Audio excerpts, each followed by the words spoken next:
Attention time.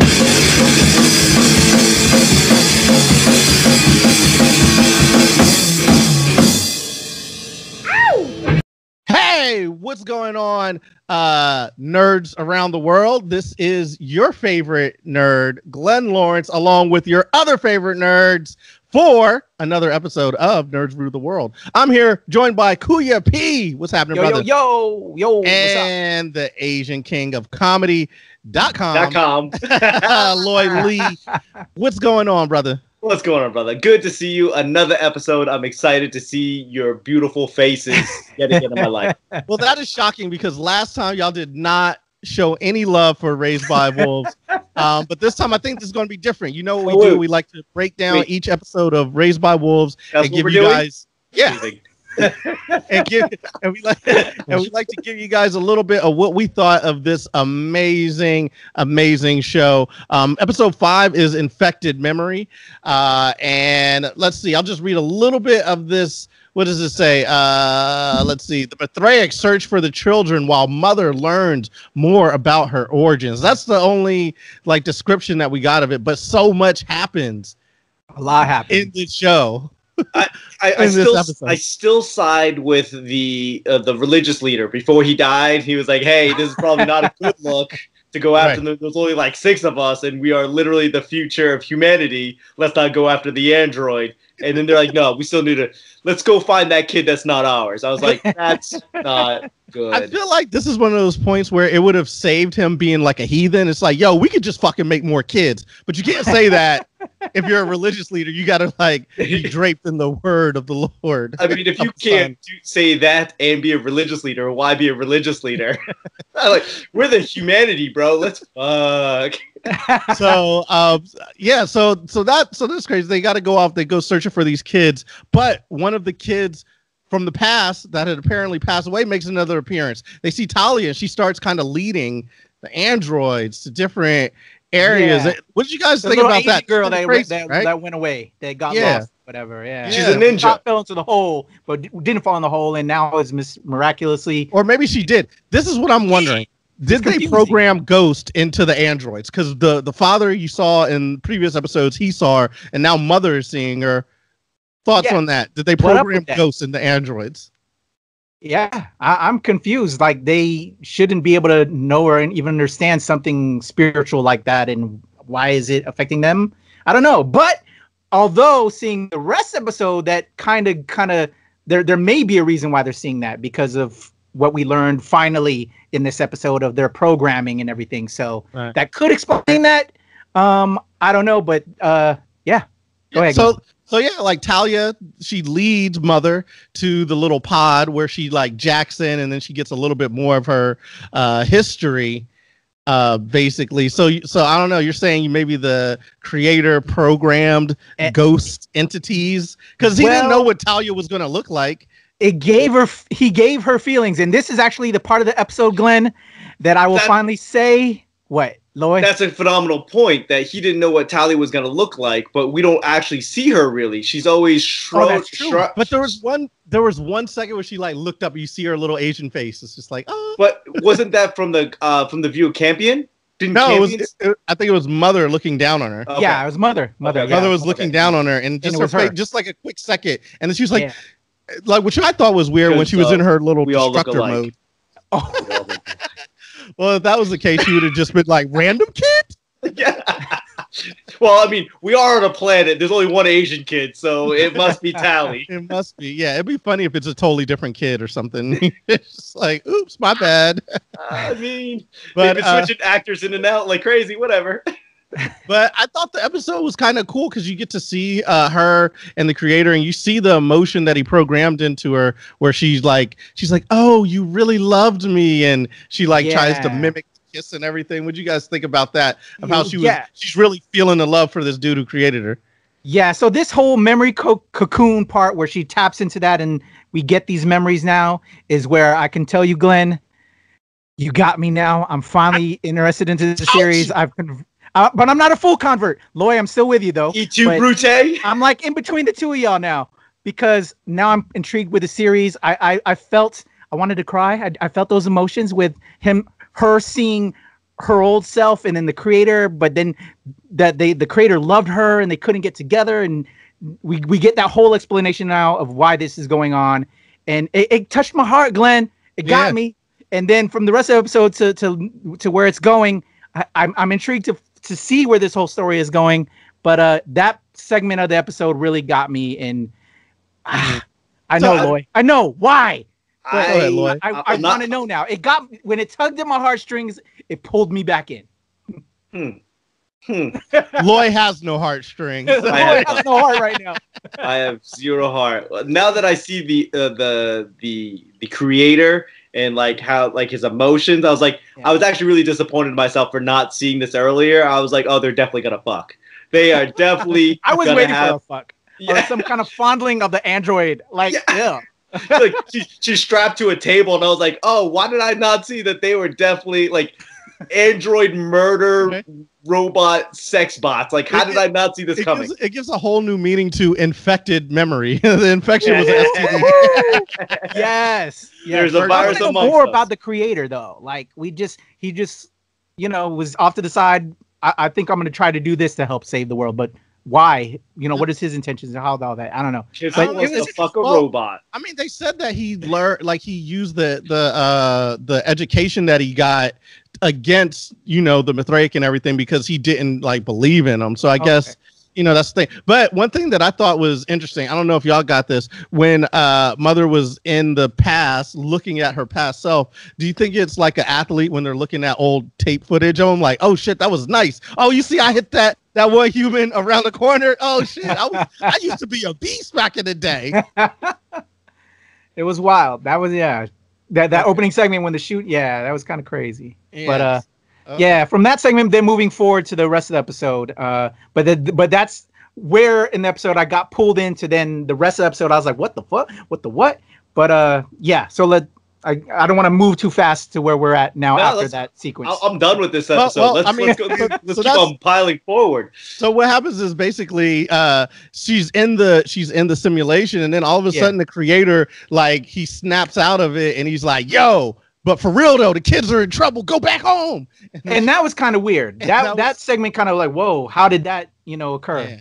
But that was an interesting transition. Do you guys think that's like a dream, kind of like a dream thing? When you're in a dream and like an alarm clock goes off in your dream, but it's actually in real life, and then it makes you like propels you to do something in the real world? Or have you ever had a dream where you had to pee and then like you wake up and you're peeing on the side of the bed? It's like that. Nah, not that. I don't drink that heavily anymore, so no.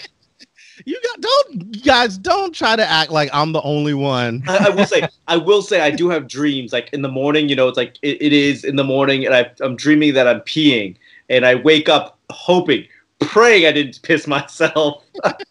I will say I do wake up with those fears every now and again. Not that that's relevant. You could probably cut that out later. But you know what? This brings me to another segment this is a perfect way to transition it. So from the dreaming to, would you say a dream fucking?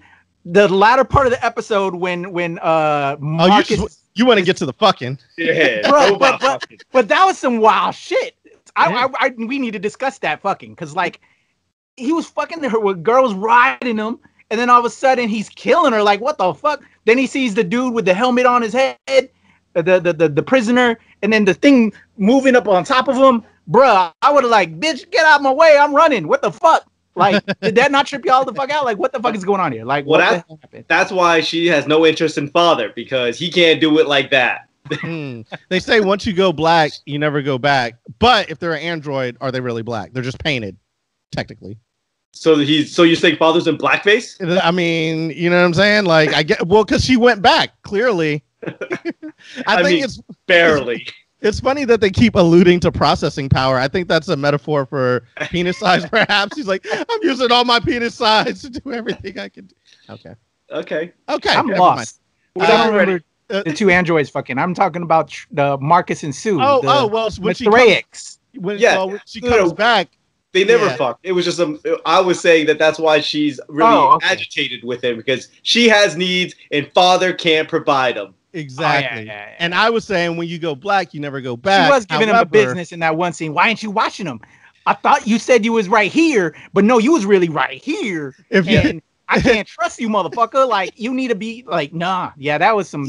Anytime robots giving each other business was something. Anytime somebody goes off and cheats, they always come back and want to start an argument. Did you notice that? all I could hear was R. Kelly's song. La da da da da da. Instead of trapped in the closet, she's trapped in the virtual pod. When a woman's fed up, ain't nothing you can do about it.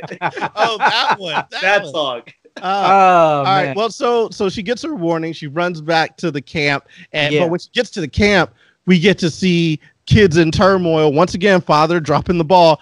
Tempest is trying to kill herself or kill the baby by eating some toxic plants. What y'all think of that? See, because she must really be going through it. You know what I mean? To have this rape baby within her.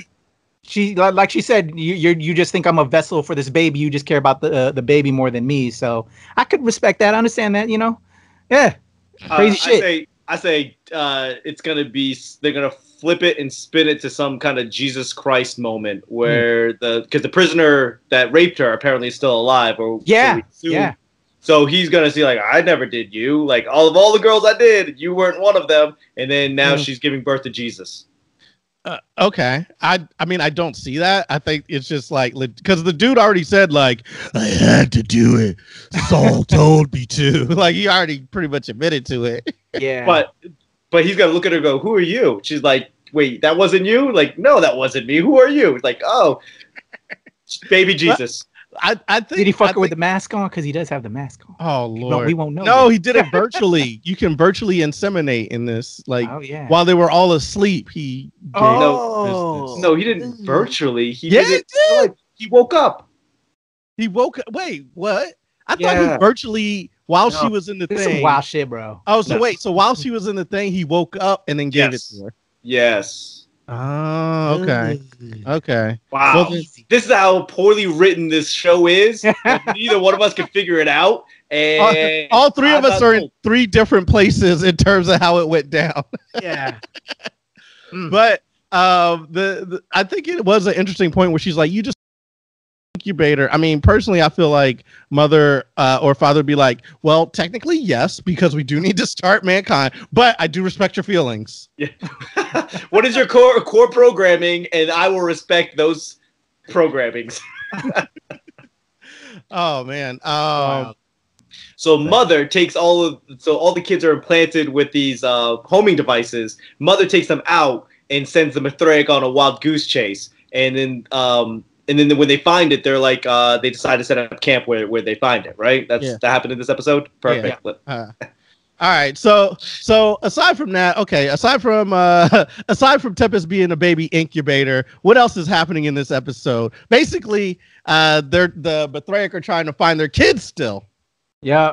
And mother smartly takes out their trackers, and now they're on the wild goose chase. What'd y'all think about that? How angry would you be if you've been searching for these kids that you didn't even want to search for because the other guy told you not to, and then you get there and it's like, oh yeah, they're not even here.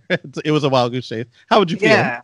Well, I'm like kind of tripping. So like when they finally find these trackers in this weird, the bones of the whatever alien is living on this planet, who is there's some other new character or that we find out in that particular scene who snatches like some kind of cards that Marcus has in his hands before they find the trackers. Yeah. Like, who is that? And they suspect it's not a human because the way he kind of like scurries up and kind of does a capoeira to go up, or not capoeira, but you know how like you run up shit. Yeah. Parkour. Yeah, that's the word I was looking for. And so they think it's like a robot or something. But it was kind of trippy, and so another new character we gotta. I thought it was Tally. I thought it was Tally too. I was led to believe it was the Tally and this person were the same thing. Yeah. The Asian girl. Yeah. Grown up now. Well, yeah, exactly, because it was like all draped in like cloth or whatever, and hooded, and then runs off and disappears. They were both wearing burlap sacks. But then there's also the dream Tally that's occurring. Yeah. Yeah. And that would make sense, I guess, maybe because the androids see the young Tally and the humans see the grown up. Maybe. I don't know. It's interesting. I guess we'll have to find out. Yeah. I mean, who else could it be? Unless they're just going to Like, I hate when they just start throwing characters in and be like, we're supposed to just be on board. So I'm hoping it's Tally. If it's not Tally, I really hate this. I really, really hate the show. But the interesting thing about when they do get led on this wild goose chase is it also leads them to like a little encampment that shows them the outline of what the camp looks like. And they're like, oh, this is where they're staying. These are the houses and all that type of stuff. Where the cube is. That was kind of cool. I like that. So it was a wild goose chase, but it did become fruitful at the very end. What'd y'all think of that? Oh, I thought it was dope. So now they kind of have a working world, if you will. So they know how to get to this place, get to that place. And so we're going to, I'm sure, see the fruits of that labor now in the consecutive episodes where they're going to now be able to track down to find the children and then also find their way back to the cube and all of that. There's like less than a dozen people left of humanity. Figure it out, people. There's only 12 of you guys. Right. Well, in this moment of happiness of finding out, like, oh, we know where the camp is, they celebrate as humans do. So we get to the point that Patrick wanted to talk about. Kuya P wanted to talk about. Sue and Marcus, they get it on just like they used to when they were savages. But it's a little different for Marcus this time because he's touched by Saul. Yeah, I'm just kind of intrigued. I'm like, what is going on with Marcus, or just that brief time that he was hanging around with the captive with the iron helmet, the man in the iron helmet. And to just all of a sudden now he's seeing shit as he's getting rid, as his girl's riding his ass, seeing him in the corner off a shield, saw a reflection, but then he's tripping with the skylight and the ceiling acting all funny. But then he has like a thing in his hand, like, did he just kill her or is he dreaming that he killed her? It was just some weird fucked up shit. Like, I don't know, me personally, if I see that shit going on, my shit would go from this to this.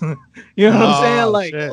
I couldn't complete. What the hell is going on? Well, so I'm just curious what you guys felt about that and staying strong, getting your business on, but you're seeing all this wild shit. Like, what? I mean, you haven't beaten 14 years, and you don't know what that atheist pussies be like. I mean,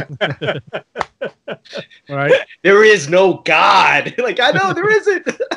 I mean, he slowed up for a little bit, but you got to accomplish your mission. You know what I'm saying? Like, the fate of humanity could depend on this nut right now. So we'll figure it out later. But it was kind of trippy to have that. I think that's one of those moments. Have you ever been like, hooking up with a chick and you got to break up with her because you don't have the right beliefs? I think that's what happened. I mean, at the end of the day, the nut is a nut. He's got 14 years of just pent up anger. But I thought it was kind of interesting seeing that, and then afterwards he's trying to place it together, and then Otho, the rapist with the helmet thing, is like, "Yo, I know what's up with you. You seeing Saul, ain't you?" It better. I'm hoping that all of this ties in, like, as if it just becomes like Lost, the show where they just start writing off subplots and doesn't go anywhere. I'm going to be very angry at both of you gentlemen. Yeah. Again, I'm not fully in, Loy. The heart got tugged with the earlier stuff with the robot and the creator, but now I'm just kind of curious. I'm curious. I'm not all the way in, but I will go with you, Glenn, to episode 6, and episode 6 better keep it up. Yeah, I mean, episode 6. Think about that. I set myself up. Listen, you're excited for episode 6. I think that excitement will be what's the word I'm looking for? It will be it'll be justified in episode 6. Okay. That's what I foresee, because the play ahead makes it look like some interesting things are going to happen, including the fact that they found a weapon that might help them destroy Mother. See, you moving fast forward again. No, that was at the end. They did show that. Yeah, they found the little array, the little what you call it, array. Oh yeah, that's right. They did find that. Yeah. The writing is not good. They're sliding stuff in, and it's like, was that supposed to be seen through just images? They didn't exactly say it. No, they did. They were searching the ship. They found the little whatever, the pulsar beam thing, and they're like, oh, this might help if we run into the necromancer again. And then at the end of the episode, they were like, yo, we got to keep this Otho dude around because we're all kind of bitchified, and he might be the one who has to, you know what I mean, like actually deal with this necromancer or do some killing. Okay. Yeah, because necromancer can't see, right? And she keeps on telling the kids, "Don't look at me, don't look at me." And this guy can't see, so they're just that's human wall. They're just gonna kick him out into the field and just hope for the best. I think Marcus was like talking. So the guy in the helmet, the rapist, the android that he's tied to, basically he can't go away too far or his head blows up. Yeah. Basically anything that the android tells him to do, he's got to do, or he blows up. Yeah. So, yeah. I forget if that's You're right. You're right. Yeah, you're there. So, yeah. So Marcus was like, "Hey, make sure this guy, he can't see." No, I'm in the wrong episode. Sorry, cut. No, it's fine. I mean, we're going towards there. So I'm in the wrong episode. Yeah, that's where we're going towards. Last thing that I thought was kind of interesting in the episode. This is going a little bit back. You start to see Marcus getting a little bit of love from the other Mithraic women. Like, oh yeah, that was like, yo, I got you a little extra rations. That's probably why she wanted to get that ride on. To just like, you my man, my man, not this other bitch, you my man. Did you forget? Yeah. That was kind of funny. Yeah, and then it had his head swimming. So, all right, we've made our way through this episode. It was a trudge. It was a trudge. It was tough. It was difficult, but we made our way through, just like the Mithraic are making their way through this planet, Kepler 22, or 22B. 22 is a horrible place. 22B better. What did y'all think overall? What's your rating? What's your thoughts on the episode overall? We'll let Lloyd go first. Oh, horrible! Fucking, easy. Why is this even a question? And I'm the in between, I guess. Right before we go to, because we already know about you, Glenn. So for me, I've stepped off the train with Lloyd to join you for a little bit of the ride.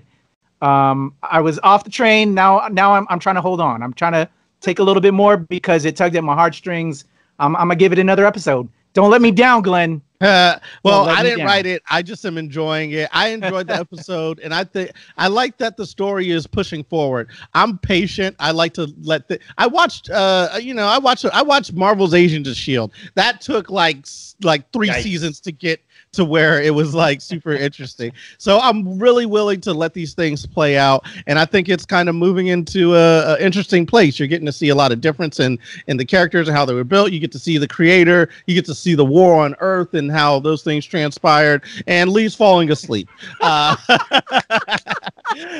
enjoyed the episode. I like where it's going. I like the things that it's setting up. I want to see how these kids start growing up, because I feel like if this becomes like Westworld and there's time differences, and I will be so freaking angry. If they go, oh, we're at a different time, and then I will flip my shit. Yeah, we'll have to shit on it and finish up with just that episode, because I don't think I could take any more if that would be the case. Yeah, it's so short. It's a few hours of your life. We can make it to the end of the season to see if we'll put a.